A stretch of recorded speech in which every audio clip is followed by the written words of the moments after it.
50 مليون ገዛለኒ 10 ሚሊዮን መኪና አላት እንብምባል ተዛረበው ዝነበረት ካብ ኢሉሚናት ገንዘብ ረኺባቶ ብምባል ሉሲፈር ዝብል ቃል ከዓ መጽሐፍ ቅዱስ ንሰይጣን አይተዋሃበን ስለዚ ከም ትሪእዎ ዘለኹም ዞም ቻነል ዚኦም 11 ዓመት ናይ ደም ካንሰር ዘለዋ ነዛ አቅዲምኩም ክትሪእዋ ጽናሕኩም በረኸት ፋርመር ንዓ አዲያ ስለዚ አሞዳታኻ ነዛ በረኸት ትበሃል ፋርመር ወይ ከዓ ነዛ አብነታዊት ጓል በብዝሒ ሕማቅ ዘረባ كورداز جمرة خاني إذا فيديو زي أم زرقحتها سلازم نرى سلام كم يدخلون جايز كافي لو ما عند خاب حديش فيديو تميسان الله لو ما عند فيديو لو ما عند ترسنا خاني بزعبا حنتي أبنة تاوي تقول بركة جبري تبال ويكان بركة حرستاي تبال أبنة تاوي تقول أبزسهم زجات أمالو ترى بتران تاوي قات إمو رينا كأو خان مهارو نجار الله ما على تيسلا سامودا تام سايتون حديش يدحرجينكم سبسكرايب يترسعوا let's go سلازم جايز بركة تبالت ويكا بيكي فارمر تبايلا أب تيك توك تسوع قال مالتيو أبنة تاوي تقول يا نبزو حسب أبنة تخونو ما مخناتو بزو حسب زيد فروس راح سلت تسرح محرس بزو حساب زيد فروس راح سلزغنا مخا بوخا عود تسلزغنت نبزو حساب أبنتاويت قوالي مالتي سلزقلا خط تسرحتا ويا بتيك توك تزرقوا فيديوهات كريكم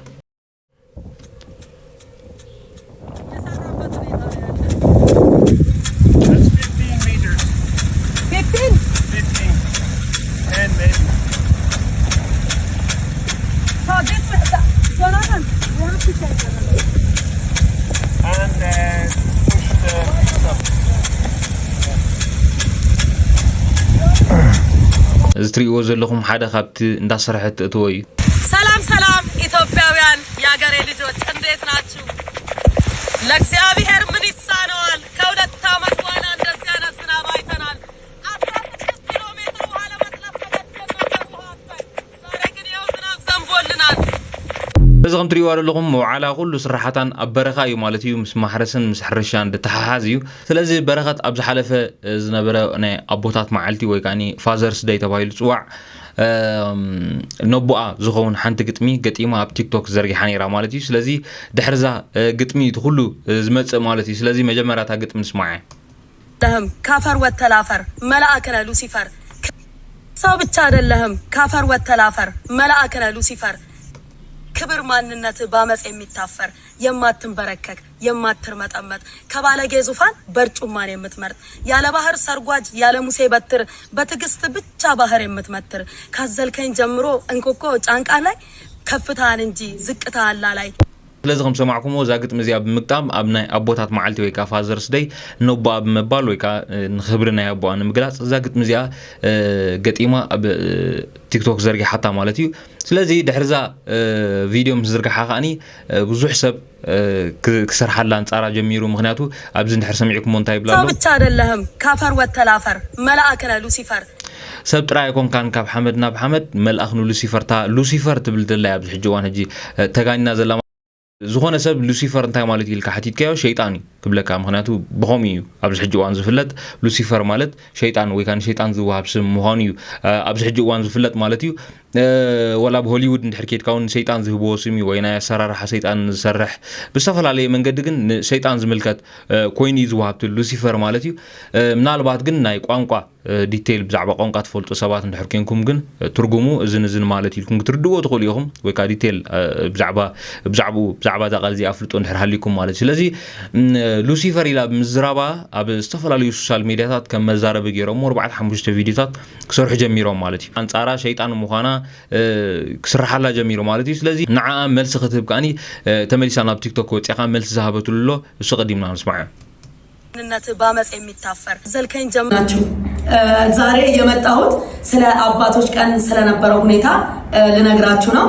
በጣም ብዙ ሰዎች እባክሽን በረከት ስለዚህ ጉዳይ አስረጂኝ ስላላችሁኝ በጣም ስለማከብራችሁ በጣም ስለምወዳችሁ ልነግራችሁ መጥቻለሁ። አንዳንድ ደግሞ በጣም በክፉ መንገድ በጣም በመጥፎ መንገድ ያያችሁትም የተረጎማችሁትም አላችሁ። ስለናንተ ምንም አይመስለኝም። ለናንተ አይደለም ይሄን ቪዲዮ የምሰራው። ይሄ መጽሐፍ ይሄ ግጥም የማለዳ ድባብ የሚል የበውቀቱ ስዩም ነው። ግጥሙ ያለው ደግሞ 23ኛ ገጽ ላይ ነው። ሉሲፈር የሚለውንም አንብቤ ነበረ። ነገር ግን እሱ ሉሲፈር ማለት አጥቢያ ኮከብ ማለት ነው ቀጥተኛ ትርጉሙ ብሎ እዚህ ጋር ትርጉምም ስለሰጠው ያ የተባረረው ከሰማይ ቤት የተባረረው ሰይጣን አይደለም ስለዚህ እንታይ ትብዘላ በተናይ ቦታት መዓልተ ወኪላ ዝገጠመታ ግጥሚ ብዙሕ ሰብ አንጸራ ከም ተዛረበ ንዕኦም ንኸተረድእ ከም ዝተመልሰታት ነገርና ዘላ ስለዚ እታ ዝወሰደታ ወይ ካታ ዝገጠመታ ግጥሚ ካብዛ ትሪእዋ ዘለኹም መጽሓፍ እያ እዛ መጽሓፍ እዚኣ ከዓ ናይ ሓደ ገጣማይ መጽሓፍ እያ ብመልክዕ ግጥሚ ጥራይ ኣቦ ሙልኣ ተዳልያ ዘላ ወይ ካብ ግጥሚ ጥራይ ዝሓዘት መጽሓፍ እያ ስለዚ ካብታ መጽሓፍቲ ሓንቲ ኣብ ሓንቲ ገጽ ነቦታት ትውክል ግጥምላ ማለት እዩ ርዲኹም ለኹም ስለዚ ካብ ኣያ ወሲዳታ ዘላ ማለት እዩ እቲ ሉሲፈር ዝብል ኣብዛ ግጥሚ ዘሎ ቃል ከዓኒ ንሸይጣን ከም ዘይኮነ ወይ ከዓ ንሸይጣን ከም ዘይውክል እያ ትገልጽ ዘላ ናይ ሓደ ናይ ቀረባ ኮኸብ ንምግላጽ እዩ ተዋሂቡ ዘሎ እቲ ሉሲፈር ዝብል ቃል ማለት እዩ ስለዚ ከምኡ ስለ ዝኾነ ገጢመያ ትብል ዘላ ኮከብ ማለት ነው ብዬ ትርጉሙን ስላየሁት ውስጡ ደግሞ ያለው ኮንተንት አባቴን ይመጥናል ብዬ ስላሰብኩኝ ሰራሁት ግን አንዳንድ ሰዎች ደውለው በረከት የሰው መረዳት የተለያየ ስለሆነ ላንጻቸው ይችላልና አባክሽን ይሄንን ነገር አስተካኪ ወይ አጥፊው ስላሉኝ አጠፋሁት ግን ደግሞ 2 ሰከንድ የምትሆን ቀንጭባ አውጥቶ በረከት እንደዚህ ያለኝ ለሰይጣን ግጥም ሰራት ምናምን የሚል ነገር አይቻለሁ እኔ በእግዚአብሔር ቤት ያደግኩኝ ስጋና ደሙን ይወሰርኩኝ እጅግ በጣም የተከበርኩ ሰው ነኝ እግዚአብሔር ደግሞ በእግዚአብሔር ቸርነት ነው እዚህም የደረስኩት ከዚህ በፊት ሰራላችሁ የነበረው ቪዲዮ ስራ ቦታ ሆኜ እዚ ከም ዝቀዲመ ዝበልኩኹም እቲ ቃል ብኸምኡ ስለ ዝተረዳእኒ ታግጥ ምኻኒ ነቦይ ትምጥን ኮይና ስለ ዝተሰማዓትኒ ገጢመያ እያ ትብል ዘላ ስለዚ መጀመርያቶም ኣዝማዳድዮም ካልእ ኣሕዋታድዮም ደው ኢሎም ዋላ ትግጥሙ እውን ኣጥፍእዮ ስለ ዝበልዋ ኦልሬዲ ካብ ቲክቶክ ኣጥፊኣቶ እያ ስለዚ እንተኾነ ግን እቶም ብሕማቕ ተረዲእኩሞ ብፍላይ ከዓ ብሶሻል ሚድያ ነታ ሉሲፈር ብምባል ምድግጋም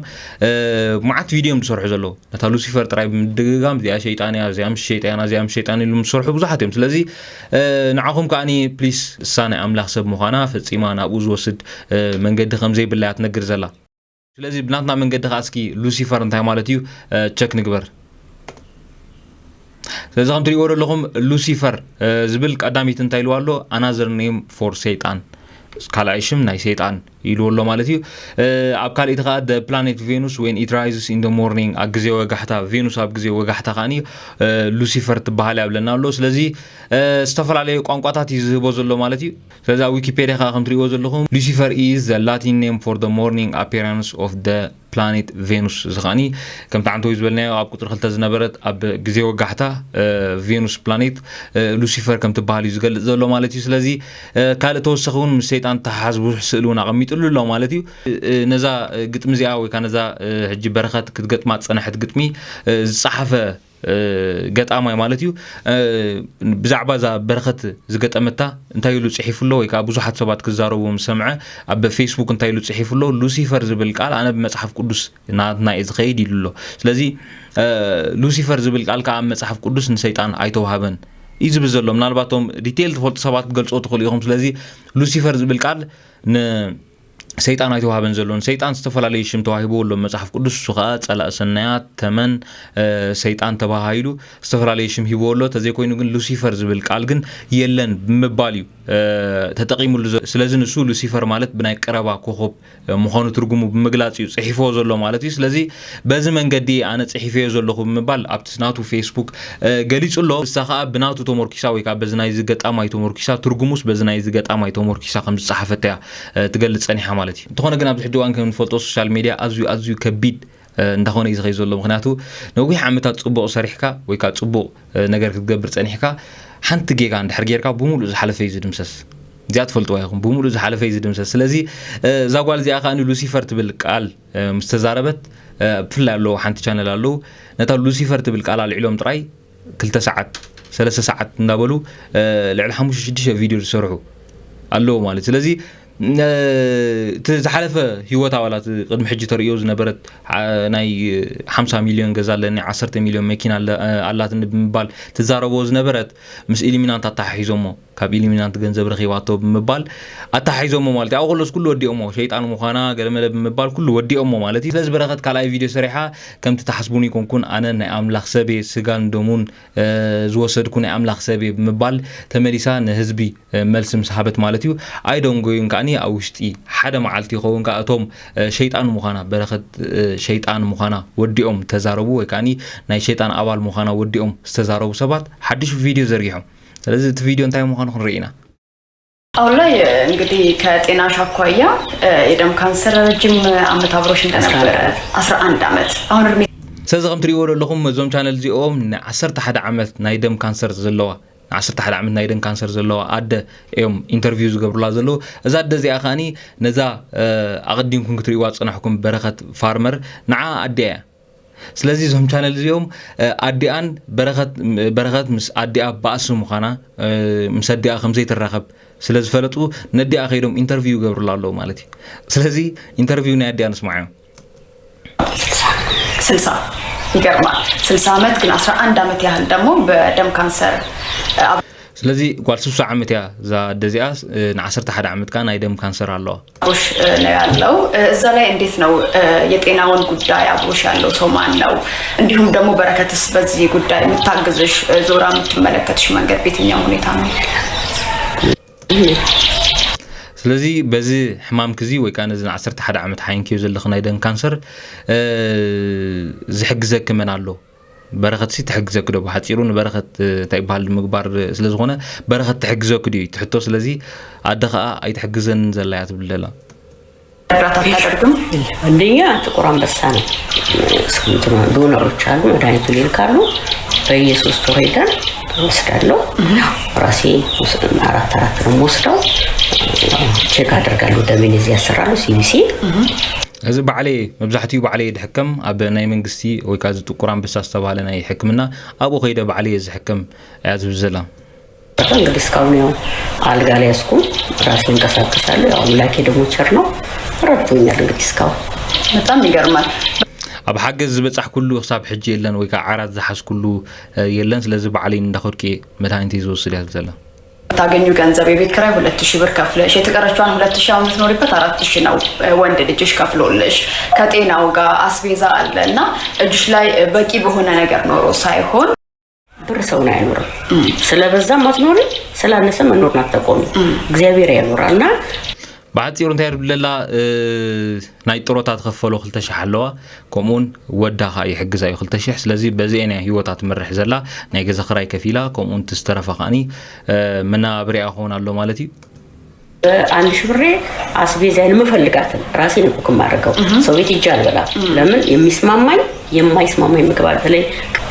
ምንም ማለት ችግር ትንሽ ችግር ፍሪጅ የለኝም በዛ ችግር አለው ምንም ማለት ስለዚ ኣዝያ ትሽገር ከም ዝኾነ ኣብና በርያ ትገልጽ ዘላ ምክንያቱ በተንሽሕ ቅርሺ ትዝበልዖ ድዩ እቲ ናይ ወርሒ ደሞዝ ናይ ወርሒ መግበይ ኣሬንጅ ዝገብር ትብል ዘላ ማለት እዩ ስለዚ ገዜ ዘቕምጦ የብለይን ፍሪጅ እውን ስለ ዘይብለይ ገለገለ ትብላላ ስለዚ ኣዝያ ኣብ ድኽነት ከም ትነብር ወይ ከዓ ትሑት መናብሮ ከም ትነብር በዚ ጋጣሚ ትገልጽ ኣላ ማለት እዩ ለሱ አይከፈልኩት ዋጋኒ ልምማክ ንበርክ በጣም ወዳለች ብዙም ገንዘብ ክፍሉ ወድሻለሁ ልጄ ነሽ ክፉሽና አልወድም ግን ከማይጠቅ ኮልኮሌ ኮነ ነገ ጥለን ከመንሄደው ነገር እግዚአብሔር እንዲመልስሽ ሁሉ የጸሎቴ ነው ስለዚ መወዳእታ ከም ሰምዑ ዘለኹም ዘናደ ጽቡቕን ዛረባ ዘለዋ ወይ ካኒ ናብ ልብኽ ተመለሲ ገንዘብ ምፍታው ሓጢያት ምዃኑ እንድ ዛረባ ዘለዋ ማለት እዩ ስለዚ ዞም ቻነል እዚኦም በረኸት ምሰዲኣ ፍቕሪ ከም ዘይብላ ንነዊሕ ዓመታት እውን ተራኺባ ከም ዘይትፈልጥ ብምግላጽ እዚ ቪድዮ እዚ ዘርጊሖሞ ማለት እዩ ስለዚ ኣብ መወዳእታ ነዛ በረኸት ትበሃል ፋርመር ወይ ካነ ዛ ኣብነታዊት ጓል ብብዝሒ ሕማቕ ዘረባ ክወርዳ ዝጀመረ ከኣኒ እዛ ቪድዮ እዚኣ ምዘርግሕት እያ ስለዚ ንረኣያ እንዴት ናችሁ? እኔ ሊዲያ ወርቁ አድራ ነኝ። ይሄው ከጎኔ የምትገኙ ደግሞ በረከት ወርቁ አድራ ናት፣ ጀግናዋ ገበሬ። ሰሞኑን እንግዲህ በሶሻል ሚዲያ የተለያዩ የስም ማጥፋት ሰዎችን ለማደናገርም የተለያዩ ነገሮች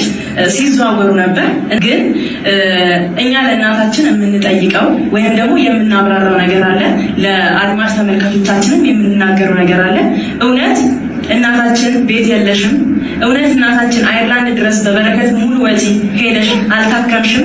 ስለዚ ከም ሰምዑ ዘለኹም እቲኣ እታ በረኸት ገበሬዋ ትበሃል እያ ታሱቕ ኢላ ደላ ማለት እታ ዝዛረብ ዘለኻ ሓፍታ እያ ስለዚ ከም ፋሚሊ ኮይነን መፅን ዘለዋ ማለት እዩ ፋሚሊ ኮይነን መልሲ ክህባ ከዓ ነየናይ መልሲ ክህባ እየን መፅን ዘለዋ ነዚ ናይ ኣዲኤን ኢንተርቪው መልሲ ክህባ መፅን ኣለዋ ነዲኤን እንታይ ንድብላ ኣለዋ ናይ ብሓቂ ድዩ ገዛ ዘይብልኪ ንዓኽን ክንሕክምሲ ኣየርላንድ ኣይወስድና ክንዲና بمبالي ملس زباز الله حجي وسيدنا أدين جزال الله أدي يبلان يكونن جن ندين ملس خبا ممسأن جن حدا فولتين بعلو وحدا جيجا يمالتي anyways تا فيديو نود ده هاني سيال كبش كتلاقي يا أوروبا جرات ترواب تفلقن على ست أنشم يه أونت عنشي يولشين الناس بتكوني كوش ይሄን ነገር እውነተኛ እንኳን መጥፎ ነገር አድርገን ቢሆን ይሄን ያህል ስማችንን ኤክስፖዝ አድርገሽ ማውጣት ነበረብሽ ይሄንንና የመሳሰሉትን ነገሮች በዝርዝር ቤተሰብ ተማክረን በዚህ 2 ቀን ውስጥ በሚዲያ እምንለቅ መሆኑን እናሳውቃለን أمودة خانتي زبزلا نعاقم محكمي خزخون مدهانيتات كاب أوروبا يجزأنا الكندينا نعناس معارخ ندزي أب ماس ميدا تتسلم الناسي نايب حق الدينا دي خب مبالع تزارب زلا مالتي أمودة تخاني نزي نايدين انترفيو مالتي تأكيبهم بيتسب كوينهم ملس خهبولو مخانوم يا تقل زلا تأكيبهم سنديهم كملو سلاب ماس ميدا ترديهم لهم سلازي أزيو خبيد نجاري زون حدا سحتت كويني ويكا جيجا كويني دسمع عن نعي مالتي سابز حجي وانا قاتي ما زولو بزح سب الزارة بلا زولو خاني بز مخنياتي مالتي سلازي أبزي نايزا برخت بحال أبنتاوي تقال بصراحة أبنتاوي تقال يا سلازي بزا ناي برخت بحال أبنتاوي تقال أنت هريتو لكم بسخمسكي أبكم من تصبيكم يوم مخنياتو كافت مجمرتا زنبرا جيجا يلو مسي زنبرا ناي لوسيفر من البات بزعبات قال أفولتو زلكم من ديتيل أبكم من تصحفوا لنا تقوليهم سلازي بزعبات تقال جمير كاك سابز حجوان مسديات قبرو زل خركر انتهي ريتو لكم ويكانتي حساب لكم اكم تنصبيكم من اساس جايس نايلو مع عند فيديوز مسل نيرو سابنيكس مدام رغب بيس